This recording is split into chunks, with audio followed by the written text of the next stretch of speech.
n'est-ce pas? Et ce n'est pas le plus important, mais le plus important, c'est que j'ai expliqué, qu'est-ce que j'ai fait? J'ai fait, voilà, c'est noté dans le tableau. Alors, je reprends le temps que vos camarades s'installent.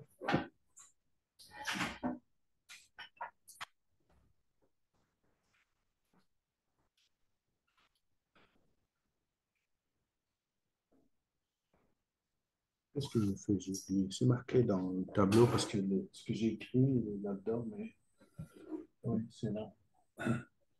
Voilà, j'ai fait ça, j'ai fait ça. Ouais, voilà. Oui, voilà ce que j'ai fait. Voilà, pour rappeler simplement, ce que j'ai fait avec vos camarades, c'est, euh, j'avais promis hier de faire quelque chose qui s'appelle le théorème de l'épuisement du produit.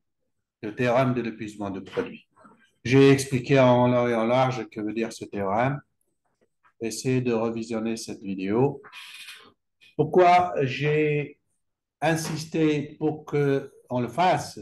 C'est parce que c'est un dada chez les économistes néoclassiques. Ils sont fiers de ça, n'est-ce pas? C'est un truc complètement idiot. Mais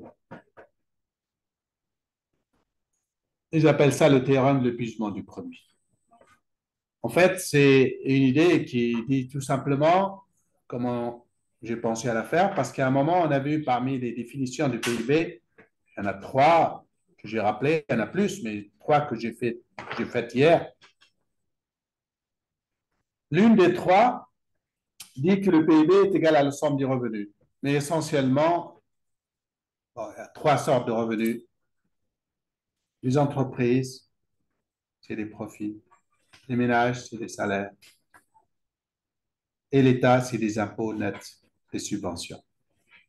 Et si on regarde dans le modèle néoclassique, l'État généralement n'a pas de revenus ou il n'existe même pas. Il y en a donc, le PIB est égal à la somme des salaires et des profits.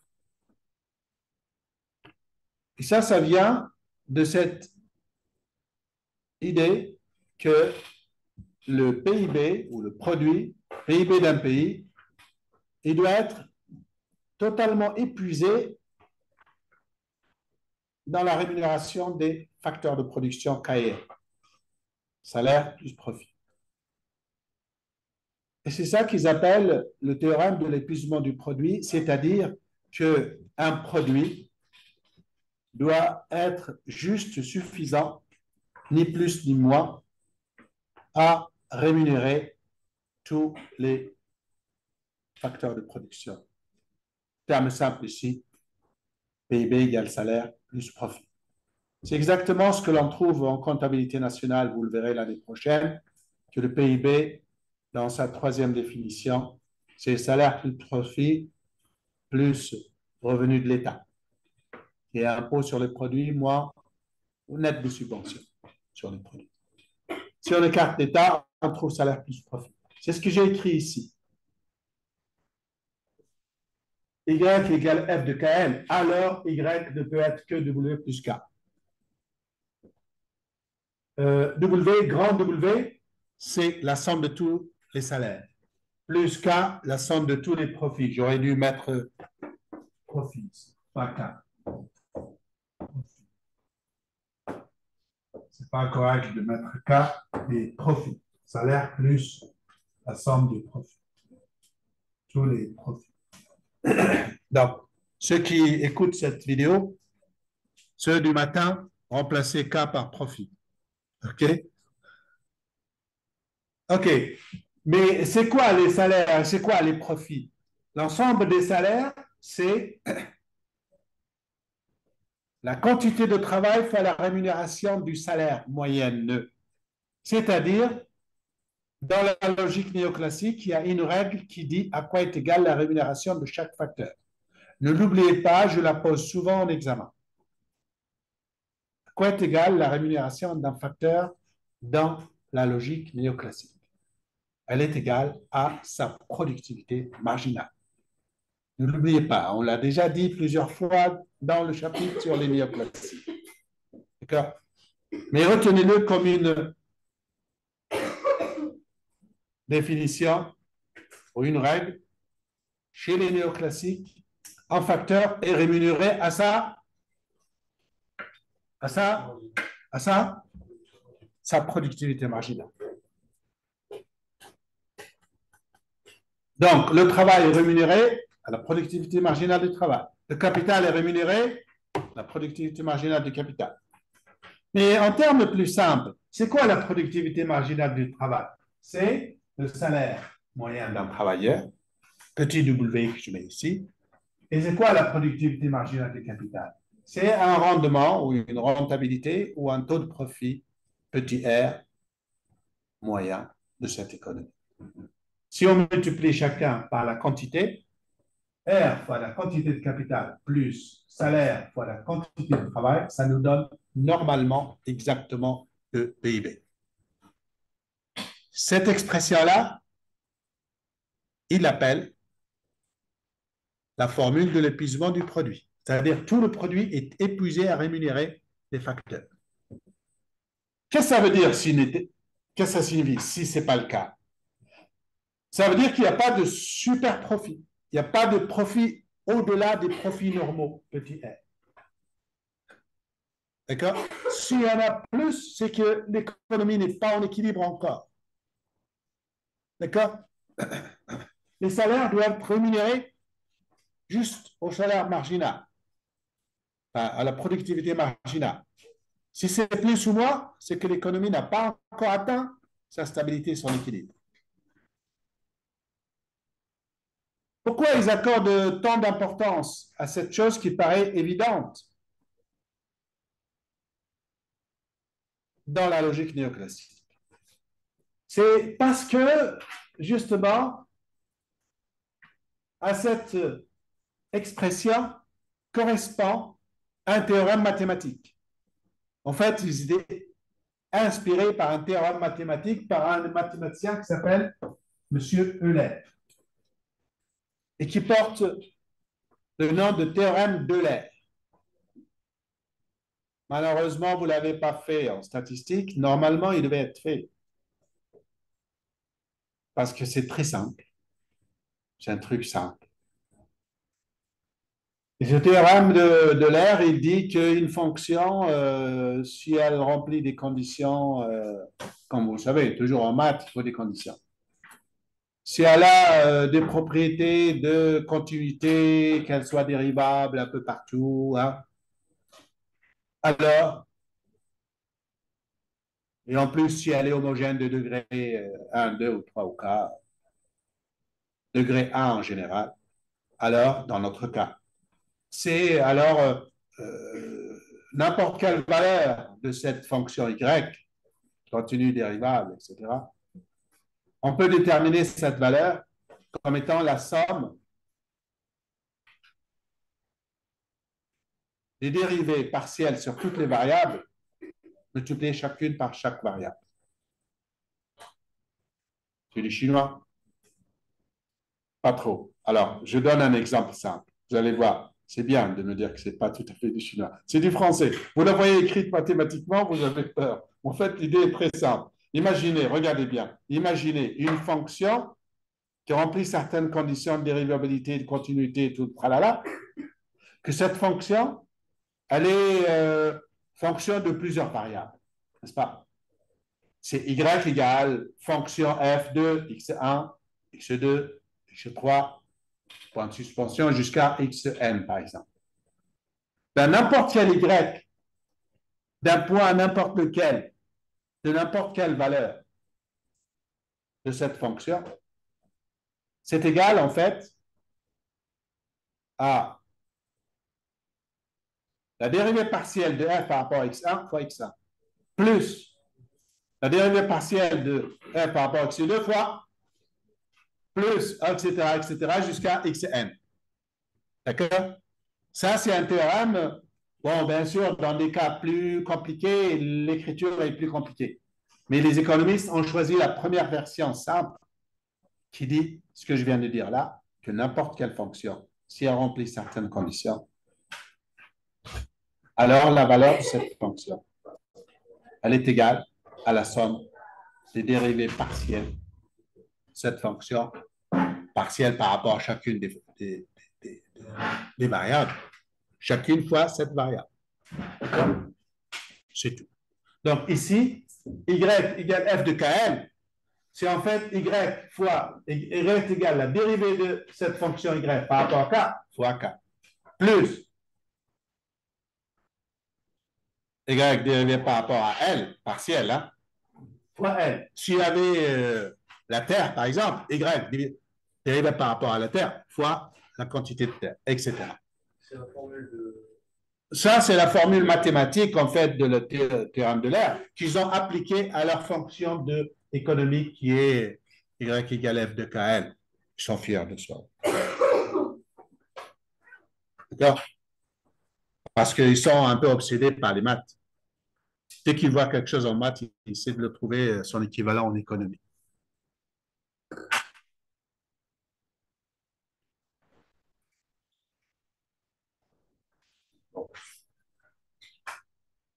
J'arrête l'explication là. Vous regardez la vidéo. Je ne dis pas beaucoup plus que ça, mais je me répète. D'accord? euh, Pourquoi j'ai voulu en parler? C'est parce que ça rejoint cette troisième définition du pays. Voilà. Hier, quand j'étais arrivé à ça, j'ai dit, tiens, ça me rappelle quelque chose. Qu'est-ce que je fais encore? J'ai fait, rappelez-vous,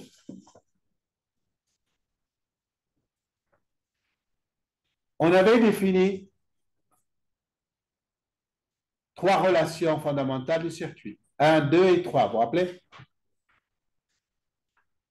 La première, elle dit Y égale C plus I plus G plus X moins M.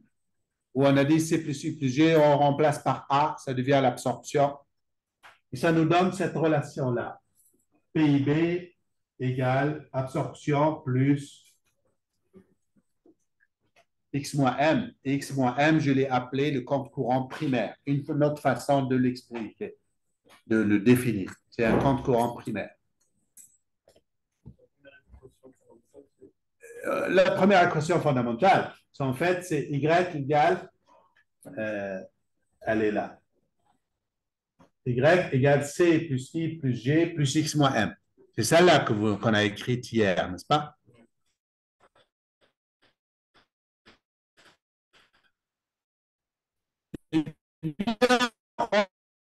On peut l'exprimer sur des expressions plus ou moins, je l'appelle A. Ça devient toujours la même équation fondamentale numéro 1. Ça devient Y égale A plus X moins M. D'accord? PIB égale absorption plus X moins M. Ça, c'est une autre façon de dire l'équation fondamentale du circuit numéro 1. Une autre façon de le dire, d'accord? Cette équation fondamentale du circuit numéro 1, elle devient, vous verrez la vidéo, elle devient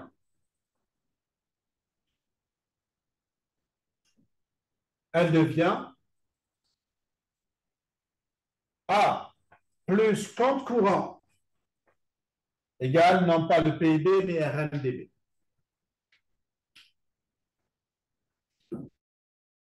La première, c'est PIB égale absorption plus.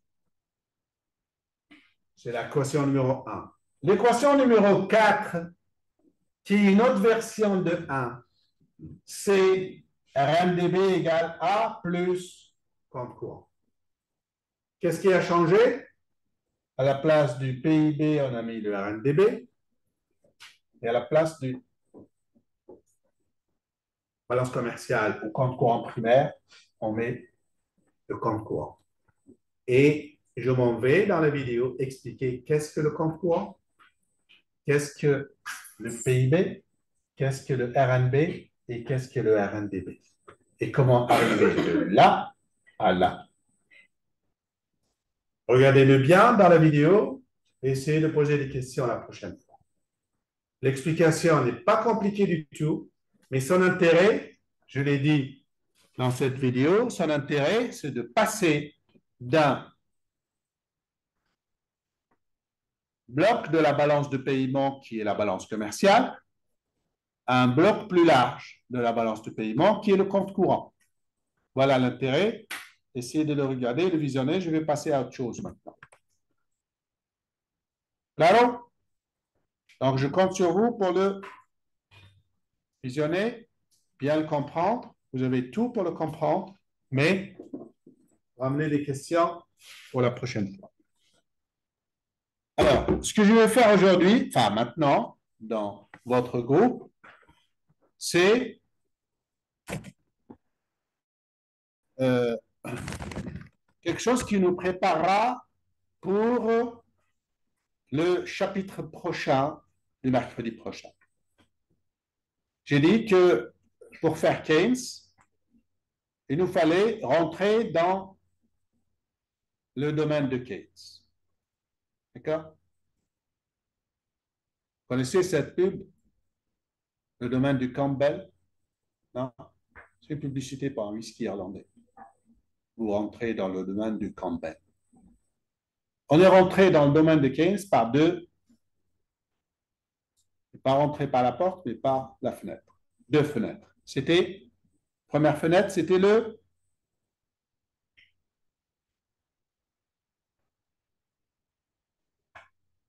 cycle. Deuxième fenêtre, c'était brava, brava, le circuit. Et le mercredi prochain, on va rentrer par la porte. Pour comprendre la porte grande ouverte du modèle keynésien, il nous faut, d'après Keynes, détruire la maison néoclassique. La détruire par ses fondements. C'est quoi les fondements de la maison néoclassique? Je l'ai déjà dit, elle a deux piliers, cette maison néoclassique. Deux piliers qui la soutiennent. Vous l'avez oublié. C'est une question que je pose souvent dans les examens. Non, ça, ce n'est pas un pilier. C'est une chose importante, mais ce n'est pas un pilier. Les piliers fondamentaux, il y en a deux. Si vous regardez votre cours, vous allez les trouver. Vous les connaissez, mais vous ne savez pas les dire comme ça. Ce sont deux lois. Oui. Non, mais ça, ce n'est pas un pilier. Tu es en train de parler des fenêtres, là. Les deux piliers du modèle néoclassique en macroéconomie, ce sont des lois, des choses qui portent des noms, des lois. La loi des débouchés de Jean-Baptiste C. Ça, c'est le premier pilier. Vous êtes très loin de l'interro et de l'examen.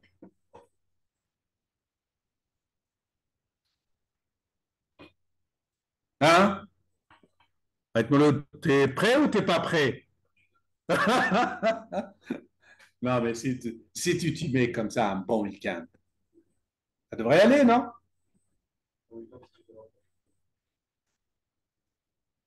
Alors tu commences dès ce soir.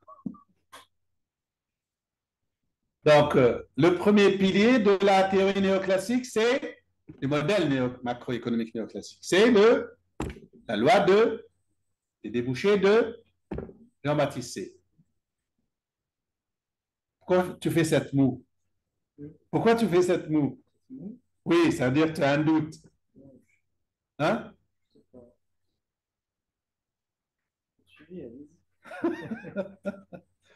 Allez-y, je vous en prie. Le deuxième pilier, c'est quoi?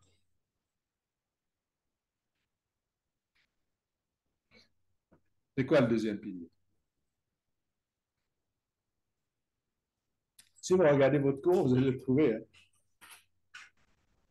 C'est la TQM, la théorie quantitative de la monnaie. Ça vous rappelle vaguement des choses ou ça paraît parachuté ce que je dis là? Hein? Sérieusement. C'est pas nouveau, nouveau. Plus fort?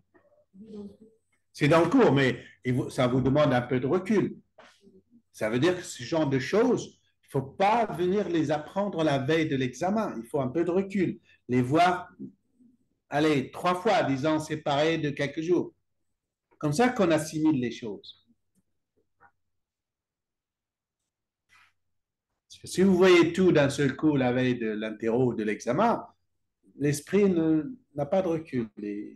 Une question posée de manière un peu astucieuse peut vous casser, vous voyez. Il faut avoir un peu de recul, c'est-à-dire un peu de temps. Il ne faut pas avoir ça la veille pour le lendemain. Il faut relire 2 ou 3 fois, comme ça vous synthétisez. Donc, les 2 piliers fondamentaux du modèle néoclassique macroéconomique, c'est la loi des débouchés de Jean-Baptiste Say et une deuxième loi qui est sur la sphère monétaire, c'est la TQM. La loi de Jean-Baptiste Say, vous verrez dans le cours qu'on a expliqué, elle gère la sphère réelle. La TQM gère la sphère hein? TQM gère la sphère bah, comme son nom l'indique, théorie quantitative de l'art. Donc, elle gère la sphère. Voilà. Voilà ce que j'appelle un peu de recul. C'est ça le recul qu'il vous faut. Parce que les questions, c'est comme ça. Pas une question pour faire des calculs ou faire des questions pour voir si vous avez du recul. Vous avez assimilé un peu, synthétisé dans votre tête. Donc, ce que je vais faire pendant ces 25 ou 30 minutes, c'est expliquer le fonctionnement du modèle néoclassique de la macroéconomie sur la base de ces deux fondamentaux. Dans le but de comprendre ou d'être capable de comprendre mercredi prochain pourquoi et comment Keynes détruit ces 2 piliers et par quoi il va les remplacer. D'accord? C'est ça ce qu'on va faire dans la théorie keynésienne, modèle de Keynes la semaine prochaine.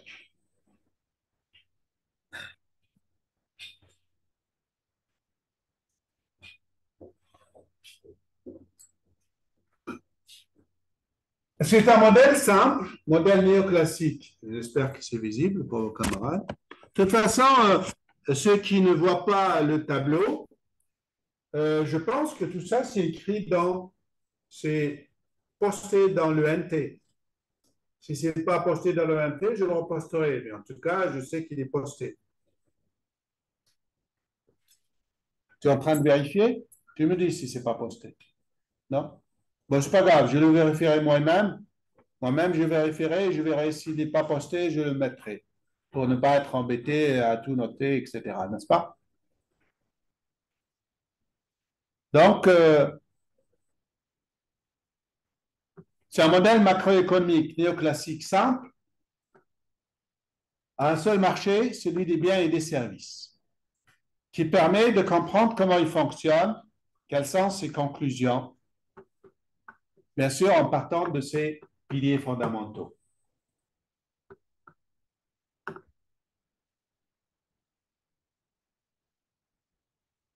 Donc,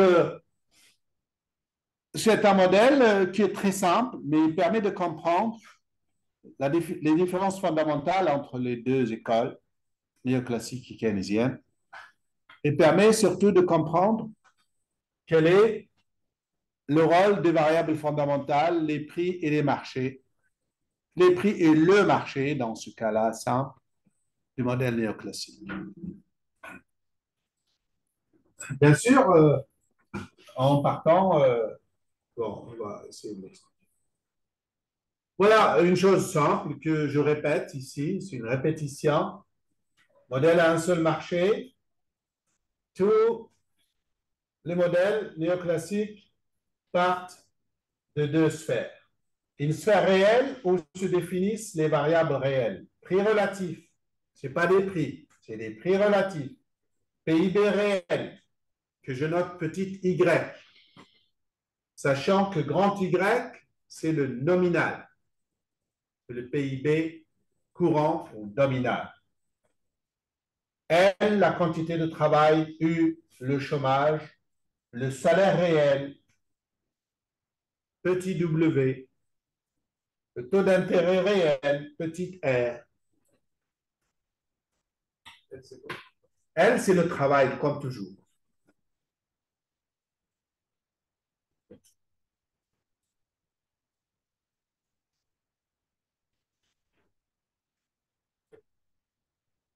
Ne perdez pas votre temps à noter, parce que je pense que tout ça, même si c'est pas, je pense qu'il est mis dans le si c'est pas mis, je le remettrai ce week-end. C'est juste de vous concentrer sur les choses que vous ne comprenez pas. Quand il y a quelque chose qui est important à réécrire, même si elle est déjà écrite dans le je vous le dirai. Mais de toute façon, si vous avez l'habitude de comprendre que ce que vous écrivez par votre main, faites-le. Ça ne me dérange pas. Le salaire réel, c'est le salaire qui n'est pas en termes d'argent.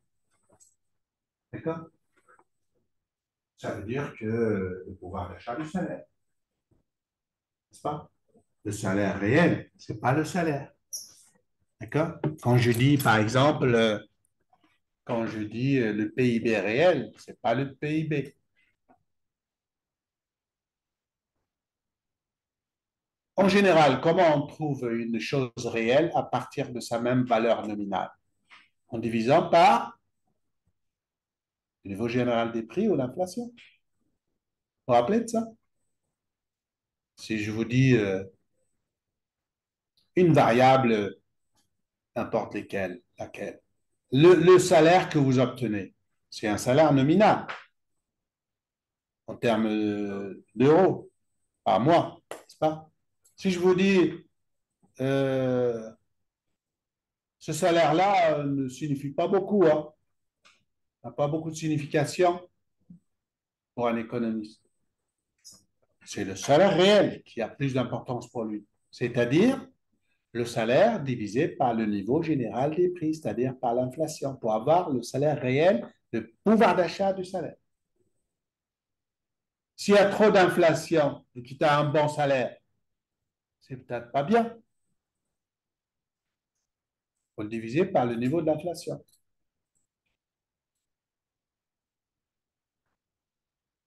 Le petit W, en général, c'est le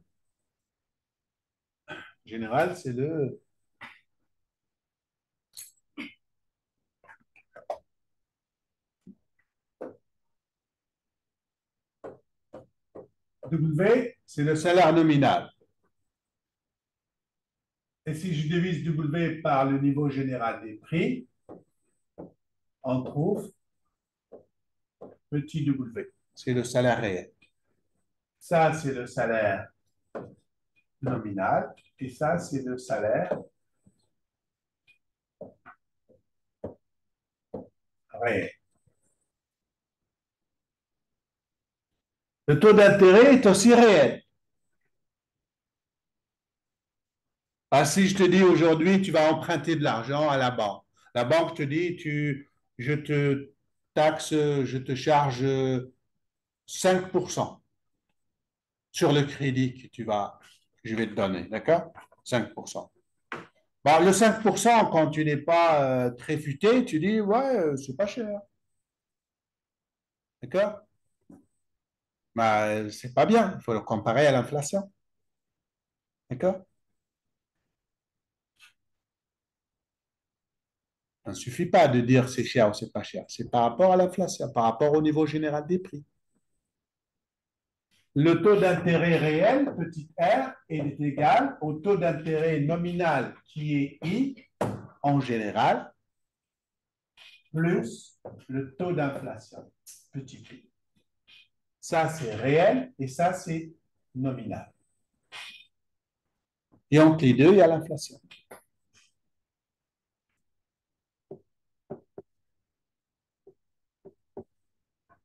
D'accord? Donc, vous retenez une chose simple, c'est que si l'inflation augmente, automatiquement, le taux d'intérêt doit augmenter. Et puis, vous avez la sphère monétaire. Dans la sphère monétaire, où se définissent les variables monétaires. On les appelle aussi les variables nominales. Le niveau général des prix qu'on note grand P, le PIB nominal qu'on note grand Y, à ne pas confondre avec le petit y qui est là. Le grand Y, c'est nominal. Le petit y, c'est réel. C'est-à-dire que grand Y est égal à petit y fois P. Ou si vous voulez, petit y égale grand Y divisé par P. Rapporté à l'inflation. D'accord?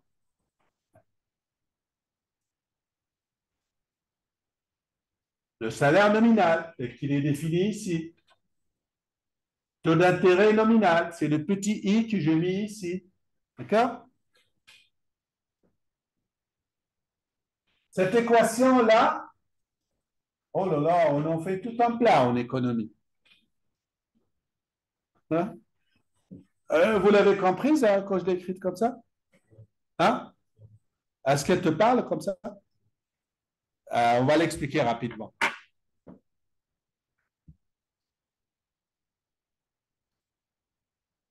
On va t'expliquer rapidement.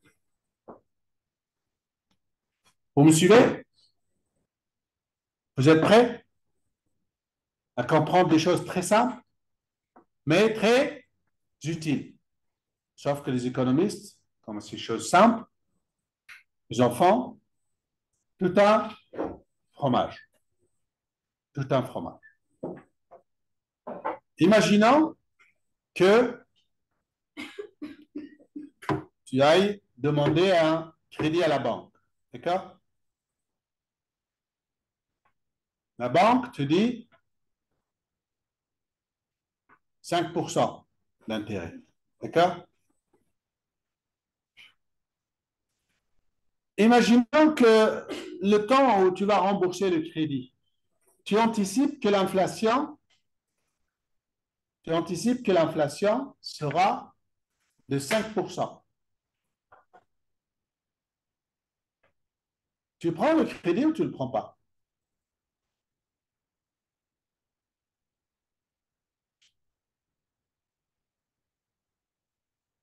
Même si tu n'as pas besoin d'emprunter de l'argent, tu le prends. Parce que tu ne perds rien à emprunter. Tu payes 5%, tu as une inflation égale à 5%. L'argent que tu vas rendre, ce sera de l'argent gratuit. Non, vous ne voyez pas? Parce que quand tu rends l'argent avec une inflation de 5%,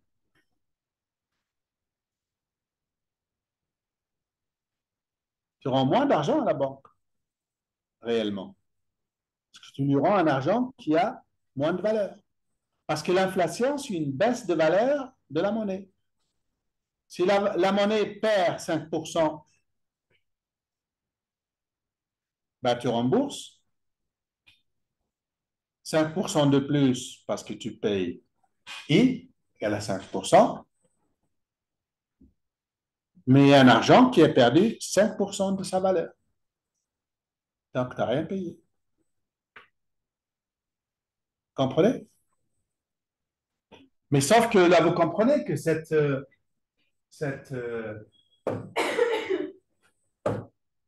inflation-là,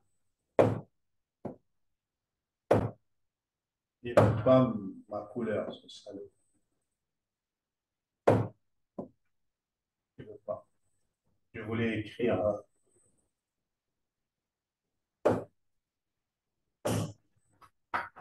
Il ne veut pas. C'est.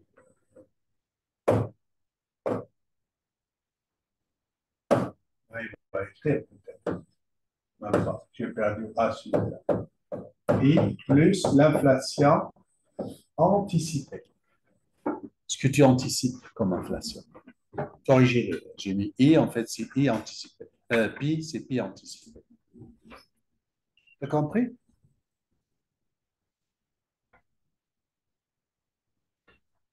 Ça veut dire que plus l'inflation anticipée qu'on attend est élevée, plus les banques vont augmenter leur taux de crédit. D'accord?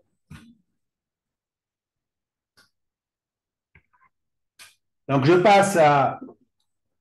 Bon, ça, c'est la définition des deux sphères réelles et monétaires. On a bien dit que le modèle néoclassique coupe la réalité en deux.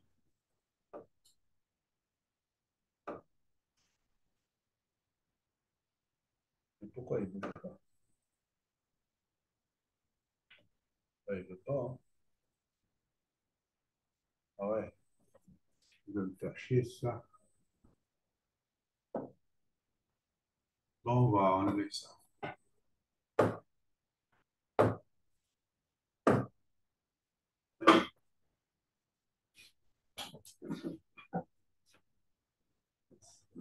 Et on a dit, vérifiez-le dans ce que vous avez écrit, que dans le modèle néoclassique, la sphère réelle est régie par la loi des débouchés de Jean-Baptiste C. C'est le premier pilier de la construction néoclassique.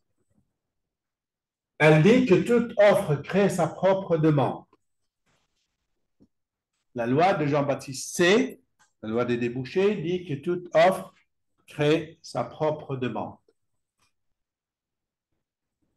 L'offre globale de plein emploi, Y plein emploi, des facteurs, trouvera une demande équivalente.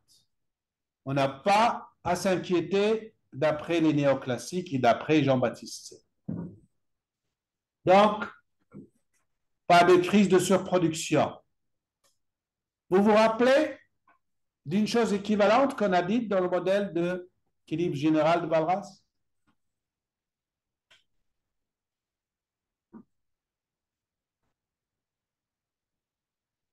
Une chose équivalente dans le MEG W.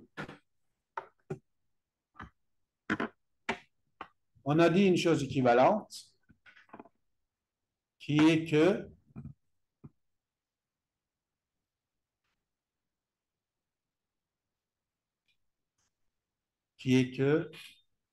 euh, les agents économiques ne sont motivés et ne font leur choix et ne prennent leurs décisions que sur la base d'une seule information, d'un seul signal. C'est le signal prix. Qui se rappelle de ça? Pour vous? Ça veut dire si le prix les arrange, eh bien, ils ne doivent pas s'inquiéter si à ce prix, ils vont pouvoir vendre et trouver des débouchés pour leur production ou non. Ils ne doivent pas s'en inquiéter. Pour quelle raison? Pas pour cette raison. La loi des débouchés. Jean-Baptiste. Toute offre, si cette offre permet de maximiser ton profit, ne t'inquiète pas, elle trouvera toujours un débouché. C'est une loi chez les néoclassiques. Une loi qui dit qu'il n'y a jamais de crise de surproduction. Et pourtant, il y en a eu beaucoup, plusieurs fois dans l'histoire. La sphère monétaire, elle est régie par la théorie quantitative de la monnaie qui dit qu'une augmentation de l'offre de monnaie n'a que des effets monétaires sur les prix et aucun effet sur le revenu réel à long terme c'est-à-dire le Y de plein emploi. Relisez-la bien, cette deuxième affirmation. La sphère monétaire est régie par la TQM qui dit qu'une augmentation de la quantité de monnaie n'a d'effet que sur les prix et pas du tout sur le PIB réel de long terme.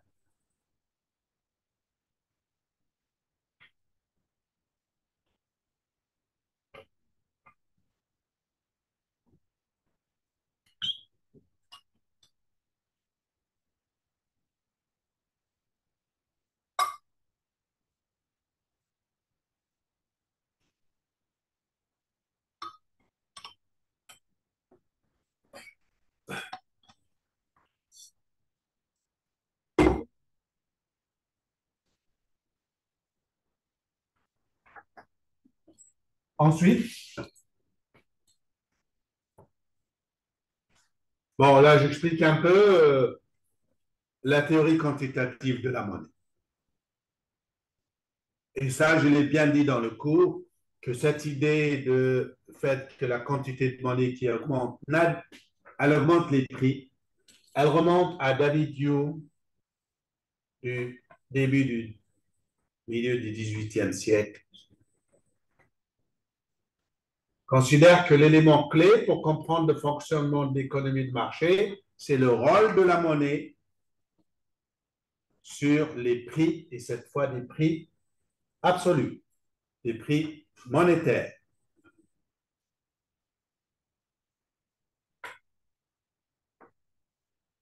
Et donc, la théorie quantitative permet de dire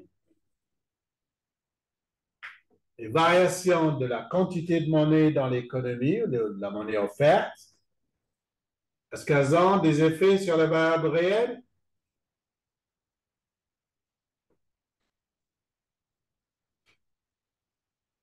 Très peu dans le court terme seulement, et pas du tout dans le long terme. La variation de la quantité de monnaie n'a pas d'effet sur l'économie réelle à court terme, à long terme. On n'a pas parlé de quantité de monnaie. Plus fort, plus fort. Quand on dit quantité de monnaie, on parle d'augmentation de salaire. Non, pas de salaire. Non, non, non, non, non, non, non, non, non. C'est pas les salaires. Les salaires, c'est pas de la monnaie. Le salaire, c'est une rémunération du facteur travail. La quantité de monnaie, c'est la quantité de monnaie dans une économie qui circule dans l'économie, qui sert aux gens à échanger, acheter et vendre. Et cette quantité de monnaie, elle est supposée exogène, c'est-à-dire offerte par la banque centrale ou les banques. Dans le passé, l'époque que j'ai expliquée des mercantilistes, c'est une quantité de monnaie, métal précieux, qui vient de l'extérieur en général. C'est ça la quantité de monnaie. Ce n'est pas les salaires, ce n'est pas les revenus.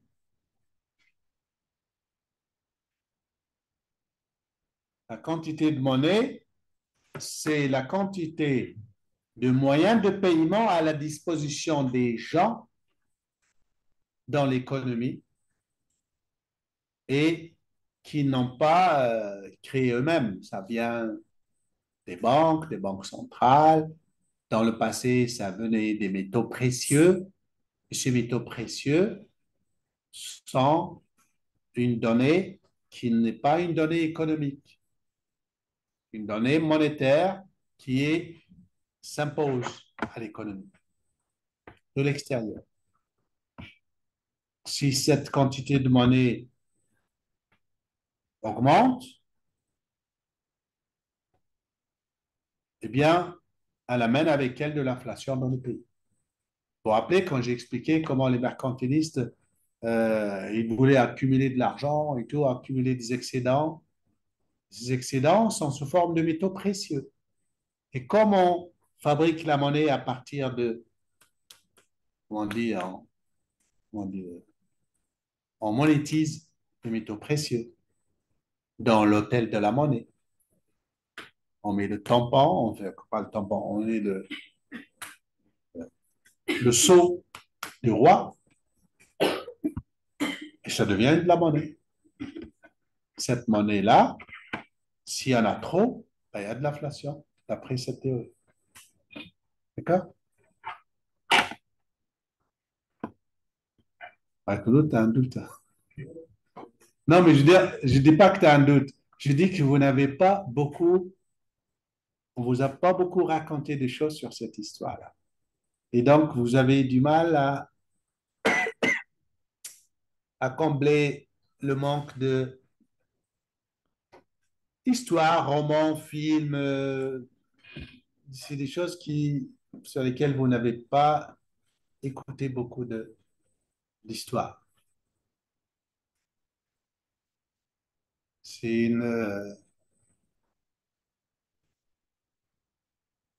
quand je parle théoriquement pour vous, ça ne vous parle pas concrètement, n'est-ce pas? Ce qui est normal. Ce qui est normal. C'est pour ça que l'histoire est très importante pour comprendre les phénomènes économiques.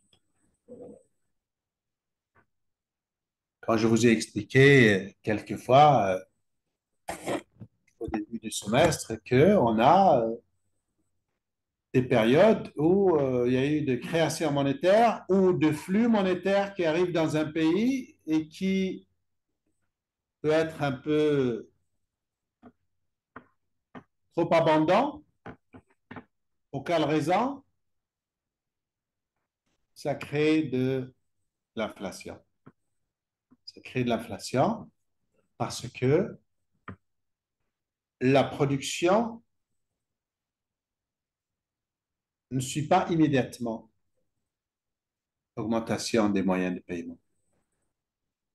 Donc, quand les gens disposent de moyens de paiement, beaucoup plus que précédemment, bah, ils mettent une pression sur les prix en voulant dépenser, n'est-ce pas?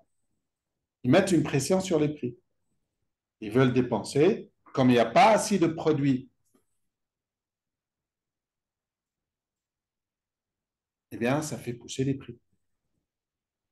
Claro? Hein? Un peu? Alors, je dis que même si on explique, ça ne suffit pas parce que vous n'avez pas beaucoup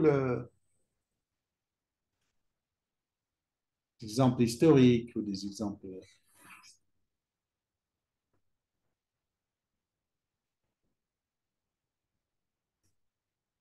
Est-ce qu'actuellement, vous pensez qu'on a ou on n'a pas d'inflation? On a ou on n'a pas d'inflation aujourd'hui? On a de l'inflation. Très bien. Et il n'y a pas longtemps, on n'avait pas du tout d'inflation. Ça aussi, vous l'avez peut-être remarqué. Il n'y a pas très longtemps, on cherchait à avoir de l'inflation tellement l'économie n'avait pas d'inflation du tout. Et qu'est-ce qui s'est passé entre-temps? Pour quelle raison on est passé d'une période où il n'y a pas d'inflation, on voulait qu'il y en ait, à une période où il y a de l'inflation et on voulait la combattre. Quelle raison donc? Bien sûr, le phénomène économique n'a pas qu'une seule raison, mais je vous laisse imaginer. De quoi parle-t-on, les raisons qui ont fait qu'aujourd'hui il y a de l'inflation? Et par rapport à une période pas très lointaine, il n'y en avait pas du tout.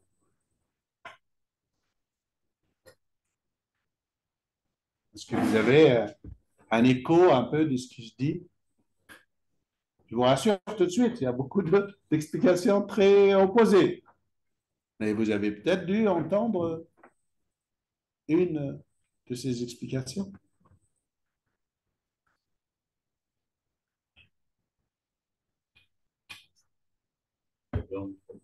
C'est une des explications. On est d'accord? Elle n'est pas la seule, hein? Mais celle qui revient souvent ces derniers temps. Quel est exactement le phénomène de la guerre en Ukraine? Exactement, bon, puisqu'il y a eu une coupure des approvisionnements en énergie. Oui, plus fort. Aussi, pas seulement le gaz, tu vois, pas seulement l'énergie, mais aussi, comme l'Ukraine, c'est un grand provider de céréales. D'accord? Quand en France, on sent le gaz, on ne sent pas le céréales. Pourquoi? Parce que la France est une grande productrice de céréales. Et si vous allez dans un pays africain, il n'y a pas de gaz, ils sont étranglés de deux côtés.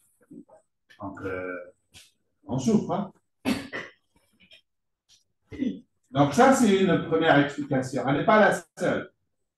Je dis, est-ce que vous entendez d'autres explications?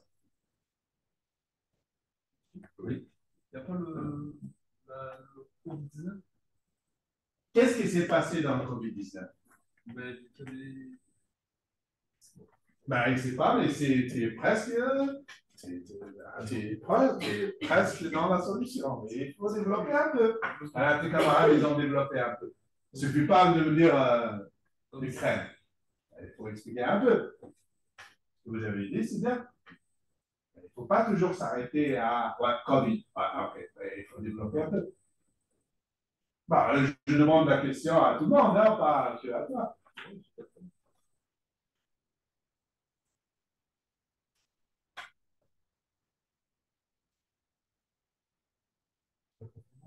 C'est ça?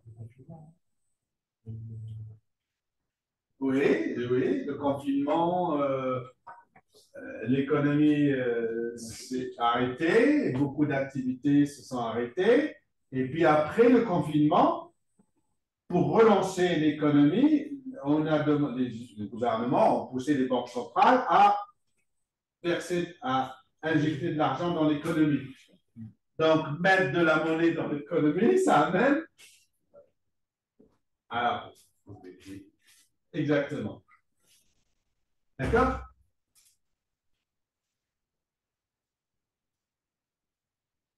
Et une autre chose encore qui va dans ce deuxième sens, c'est qu'avant le Covid, il y avait déjà la crise de 2008, qui elle aussi a poussé les pays à verser des monceaux d'argent dans l'économie pour qu'elle ne se fende pas, pour continuer à la soutenir.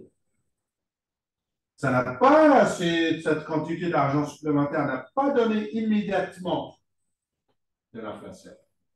Mais quelques années après, quand il y a eu l'étincelle du Covid et puis l'étincelle de la guerre d'Ukraine, qui n'étaient que des étincelles, des catalyseurs, si vous voulez.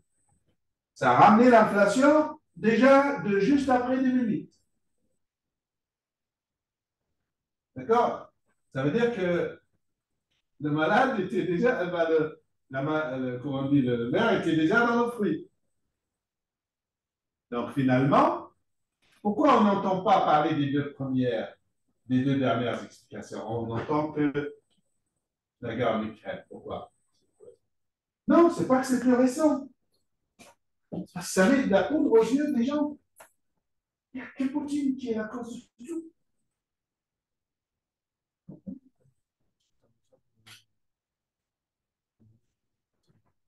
Manipuler les Français. Et ils sont très facilement manipulables. Ça, ils sont les meilleurs.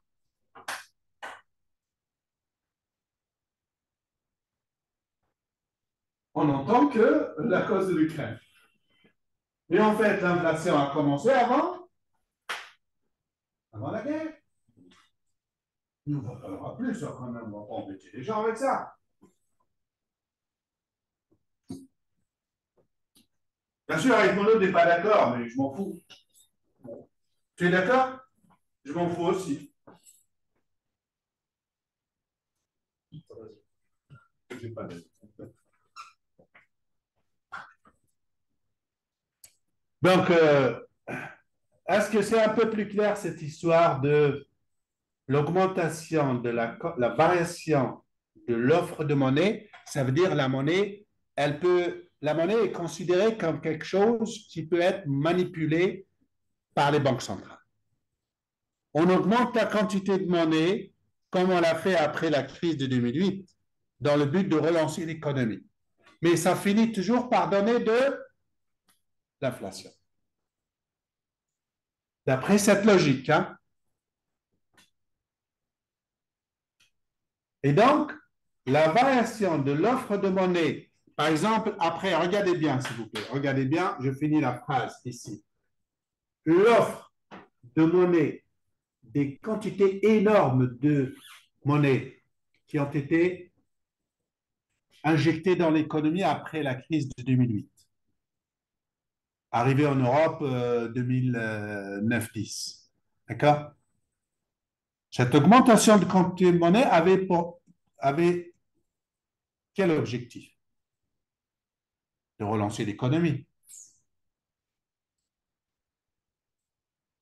Ça veut dire quoi, relancer l'économie? Que le PIB augmente, c'est pas? Parce qu'il était en berne. Qu'est-ce que ça veut dire le PIB augmente? Ça veut dire que les variables réelles augmentent. Les variables réelles. Produire plus de choses véritables. Pas uniquement gonfler les factures, gonfler les prix. Ça veut dire qu'il y ait plus d'emplois, qu'il y ait plus d'usines, qu'il y ait plus d'activités. Pas cette épargne. Fait sur un variable réel, comme le dit ce modèle-là. Les variations de l'offre de monnaie ont-elles des effets sur le variable réel? Très peu dans le court terme et pas du tout dans le long terme. Dans le long terme, il est en train de payer. C'est de l'inflation. Est-ce que le PIB de ces pays a augmenté?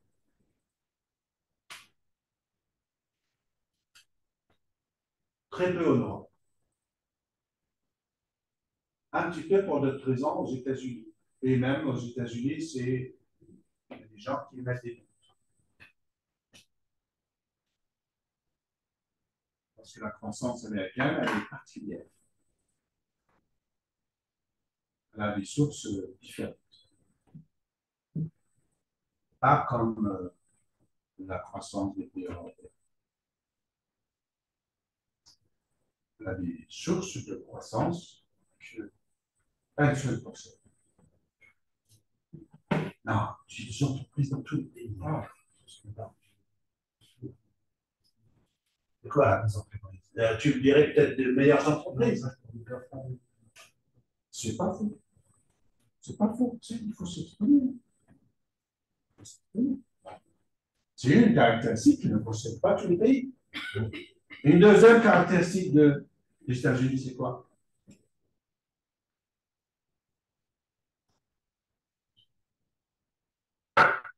Bravo! Une puissance qui peut décider de créer une guerre dans un pays. Et que des gens autour de ce pays qui se fait la guerre, tous paieront les pots cassés. Mais pas elle, parce qu'elle est à l'autre continent toute seule. Elle est entourée de deux océans. Et si en Europe on manque de gaz ou d'énergie, ben elle a son gaz et son énergie. Et elle nous demande d'acheter son gaz, bien sûr plus cher que le gaz russe. Et on dit, ouais, nous sommes.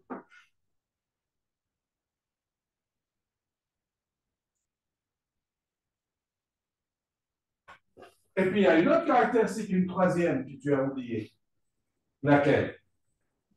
Qui fait qu'ils ont une croissance qui est complètement... Ils sont les seuls à l'avoir.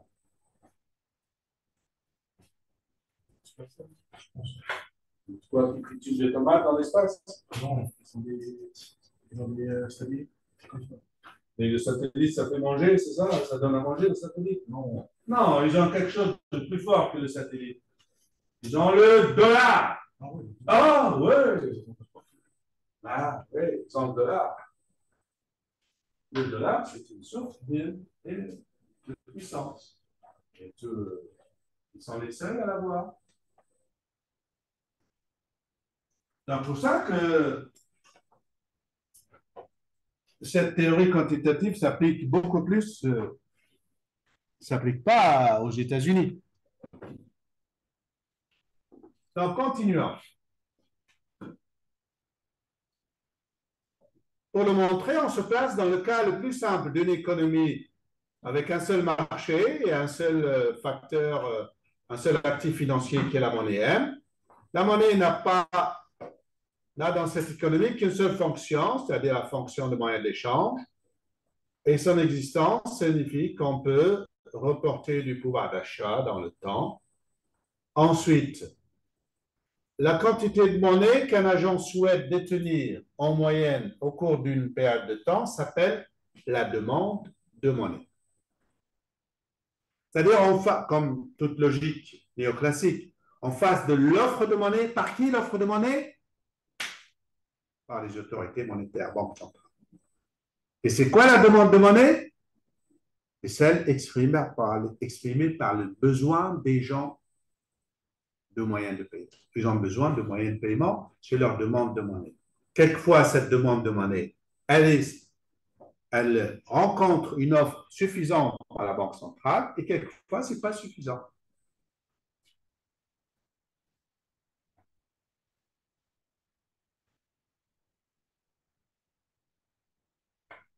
Cette demande de monnaie, que je note MD, est une fonction, une fraction constante de la valeur des transactions.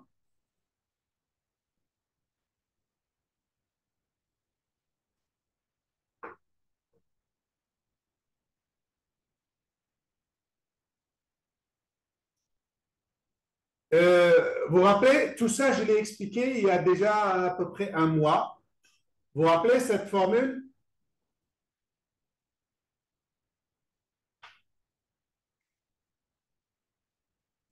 Vitesse de la monnaie égale Y fois P sur M, etc.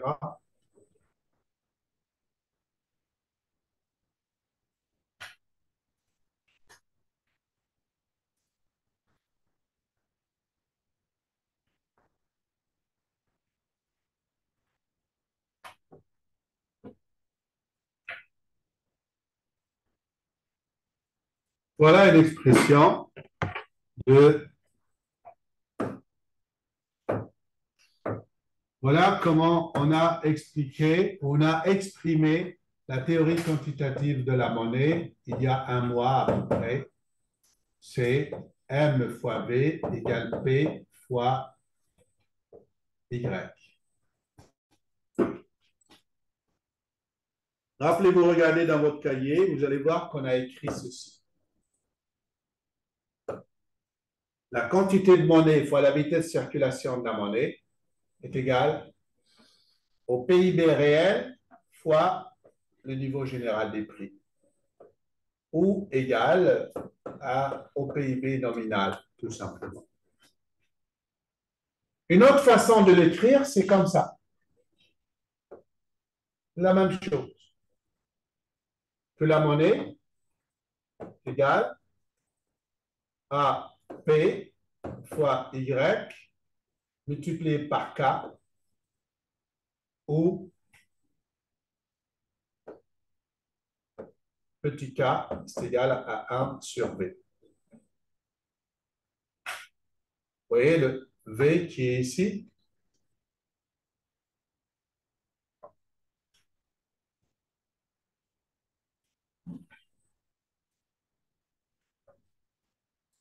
Donc, K, c'est la vitesse de circulation. Comment? K, c'est la vitesse de circulation. Non, c'est V qui est la vitesse de circulation et K, c'est l'inverse. D'accord? C'est une autre façon d'exprimer. Mais c'est la même relation. C'est la même relation. Et tu vas voir pourquoi on a besoin de superfuge, de passer par K et non par V. C'est un truc un peu algébrique, c'est tout.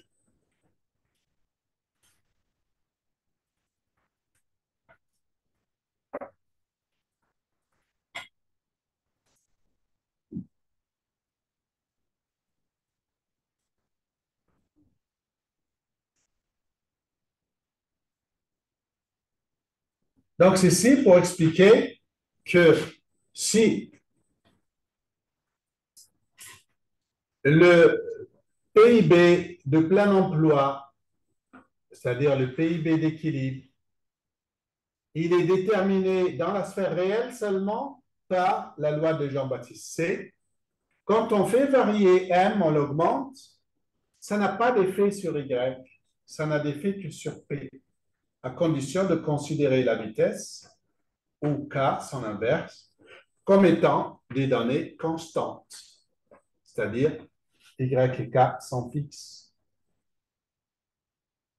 Si on augmente la quantité de monnaie, ça n'a d'effet que sur les prix qui augmentent. C'est ça qui explique l'inflation dans la logique néoclassique.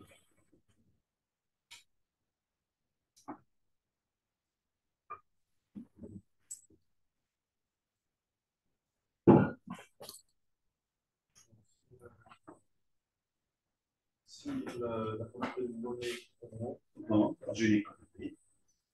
il fait que les prix augmentent. Voilà. Parce que dans cette logique-là, néoclassique, ils disent que si on augmente la quantité de monnaie,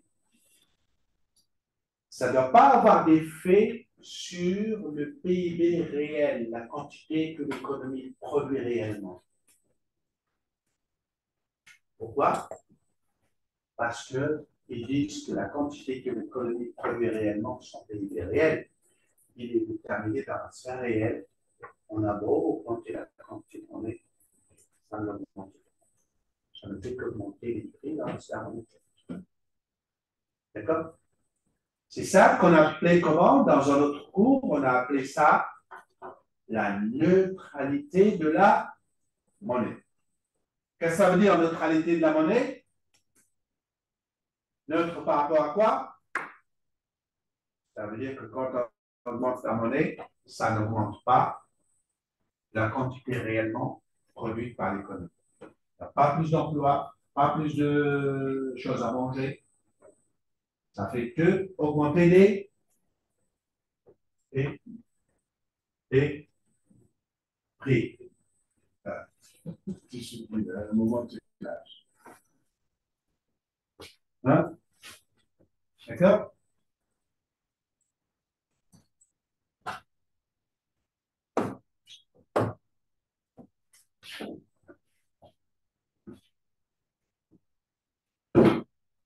Dans la statique comparative, vous vous rappelez ce que c'est la statique comparative? Quand on compare deux dates et on ne veut pas savoir ce qui se passe entre les deux dates. La statique comparative, si M augmente, seule une augmentation de la demande de monnaie permet le retour à l'équilibre. Ceci n'est possible que si les prix augmentent. La statique comparative appliquée à la TQM consiste à comparer un équilibre décrit par le niveau des variables endogènes, ici le prix, à un autre équilibre obtenu suite à une augmentation d'une variable endogène, ici la quantité de monnaie. Donc, voilà, ça vous le lirez, hein, je n'ai pas besoin de détailler plus que ça.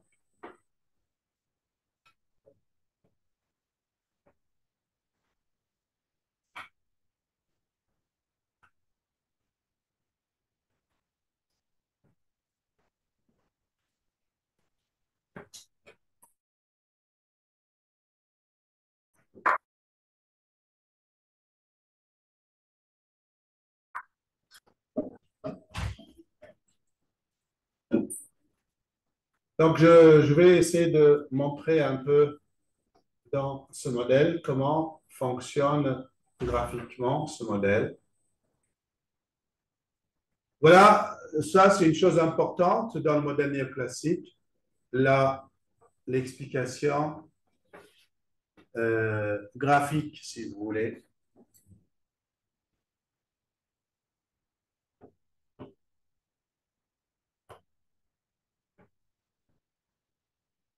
Voilà l'explication graphique. Regardez ce qui est donné ici. En abscisse, vous avez le revenu réel, c'est-à-dire petit y qui est le PIB réel de celui-là. Et en abscisse, vous avez le niveau général des prix.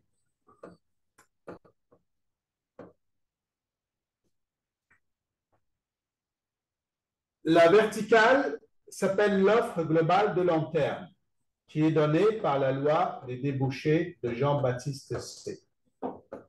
Cette quantité Y étoile de PIB réel, c'est-à-dire le PIB de plein emploi, c'est déterminé dans la sphère réelle.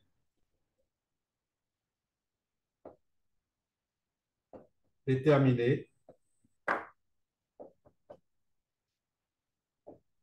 dans la sphère réelle.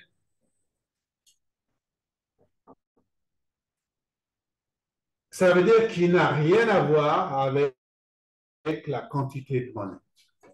C'est ça la logique néoclassique. Ce qui permet à un pays de produire plus ou moins, de créer plus d'emplois, ce n'est pas que, voilà, ce n'est pas la monnaie. Ce n'est pas plus la planche à billets. C'est autre chose. Donc, si tu augmentes la monnaie par les techniques de planche à billets, ça ne te ramène que de l'inflation. Pourquoi? Parce qu'ils considèrent que cette verticale, elle ne bouge pas. C'est l'offre maximale que peut faire une économie. Et ensuite, la demande globale d'une économie, elle est donnée par la TQM. Vous voyez les deux premiers piliers. Deuxième pilier.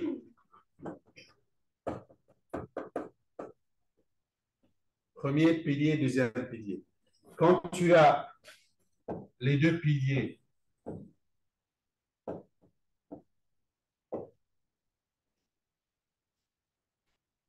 ça, c'est l'offre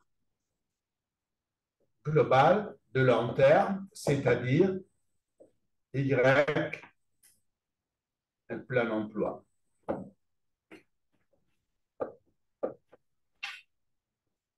Ça, c'est donné. Tu ne peux pas l'augmenter parce que tu mets plus de monnaie dans l'économie.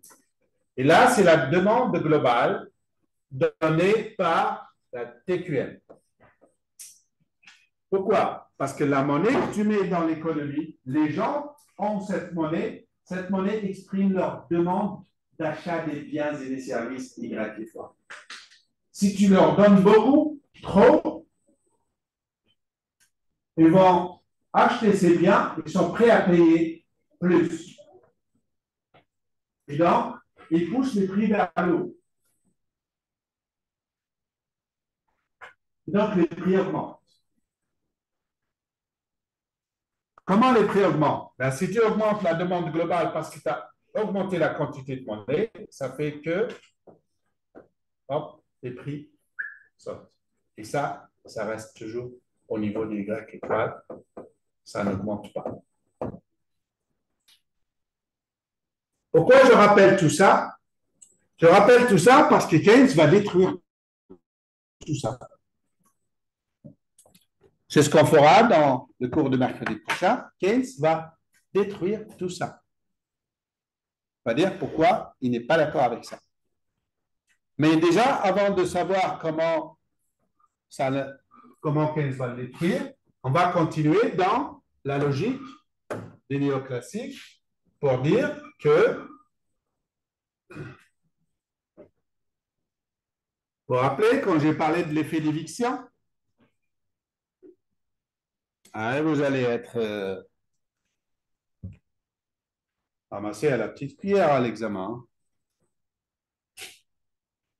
L'effet d'éviction, il y a quelqu'un qui s'en rappelle quelque chose? Combien il me reste de temps?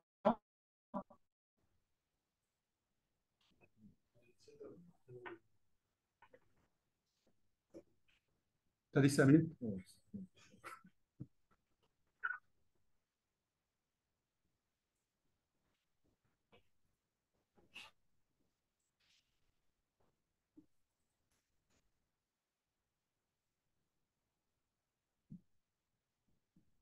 Bon, vous lisez ça, à mon avis, ce qui est le plus important.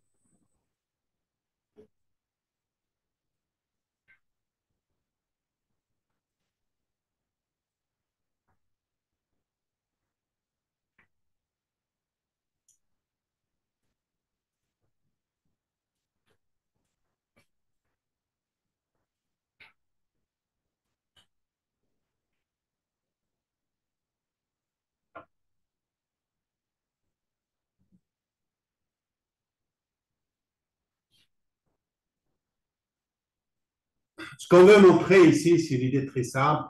Ne regardez pas trop les détails. Tout ce qu'on veut montrer avec cette logique, c'est-à-dire la logique qui fait que on a ce modèle qui s'écrit comme ceci. Ça, c'est les prix. Ça, c'est Y réel. Ça, c'est Y d'un emploi. Et ça, c'est l'offre globale de long terme. L'idée, c'est que si cette demande globale est définie par la TQM, si la demande, si on veut augmenter la demande globale, par exemple, en augmentant les dépenses G de l'État. On a l'équation, vous la connaissez cette équation. C'est la troisième équation du circuit dans le cas où il n'y a pas d'extérieur, il n'y a pas de X et de M. C'est S moins I égale G moins T. D'accord? C'est la même qu'on a vue hier.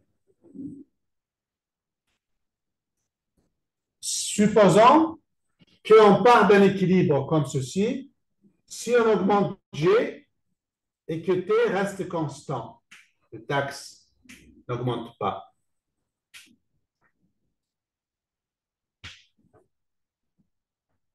Ça veut dire que l'État va dépenser plus que nécessaire.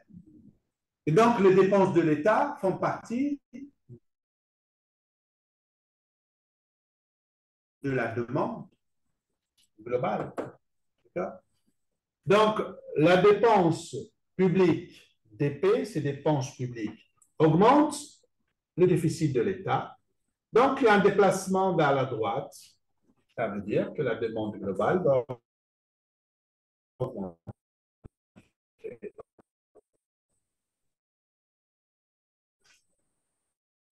Et la demande globale va aboutir, comme pour le classique, l'explique de la manière suivante. Les dépenses de l'État augmentent le taux d'intérêt de l'économie. L'augmentation du taux d'intérêt de l'économie fait baisser la demande d'investissement parce que l'intérêt devient plus cher. L'endettement devient plus cher. Et donc,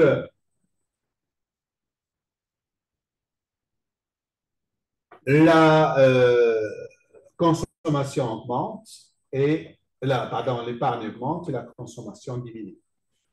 Donc, si l'investissement diminue parce que le taux d'intérêt a augmenté, l'investissement diminue et la consommation qui diminue, ça compense l'augmentation des dépenses publiques. Ça veut dire que les dépenses publiques, leur augmentation se fait au détriment de la consommation privée, que ce soit consommation des ménages ou dépenses d'investissement des entreprises. Les deux baissent pour remplacer l'augmentation des dépenses de l'État. Donc, l'augmentation induite par le supplément de dépenses publiques est exactement compensée par une baisse des dépenses privées des entreprises et des ménages. Donc, on dit que les dépenses publiques évincent les dépenses privées. C'est ça qu'on appelle l'effet d'éviction. Pour dire quoi? Ben, pour dire que ce n'est pas la peine que l'État dépense plus, ça ne sert à rien. Et pourquoi, direz-vous, pourquoi le taux d'intérêt augmente et que l'investissement baisse quand on augmente les dépenses publiques? D'après vous, pourquoi?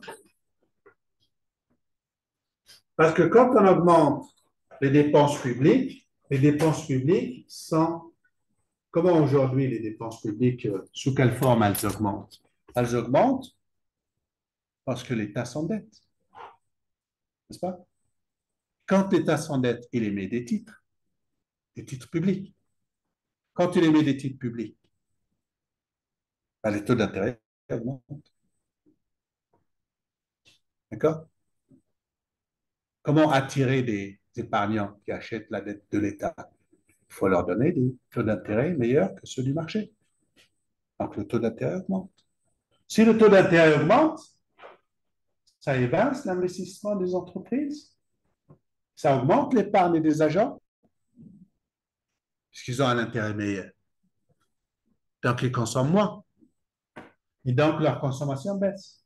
Donc à la fois l'investissement des entreprises baisse, la consommation, la dépense d'investissement des entreprises baisse et la consommation des ménages baisse. C'est ça qui fait que on n'a rien gagné d'augmenter les dépenses de l'État au détriment des dépenses privées. On dit que les dépenses privées sont évincées par les dépenses publiques. C'est ça qu'on appelle l'effet d'éviction.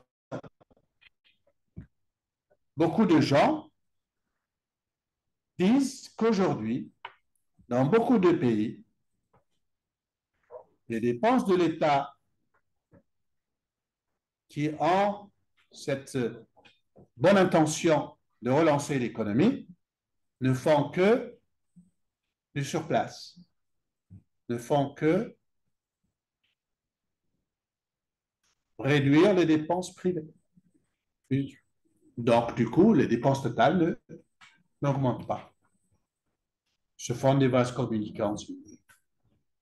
C'est ça qui rend l'action de l'État inutile. Donc, voilà ce que nous essaierons avec Keynes, de montrer pourquoi ça ne marche pas. OK, merci à vous.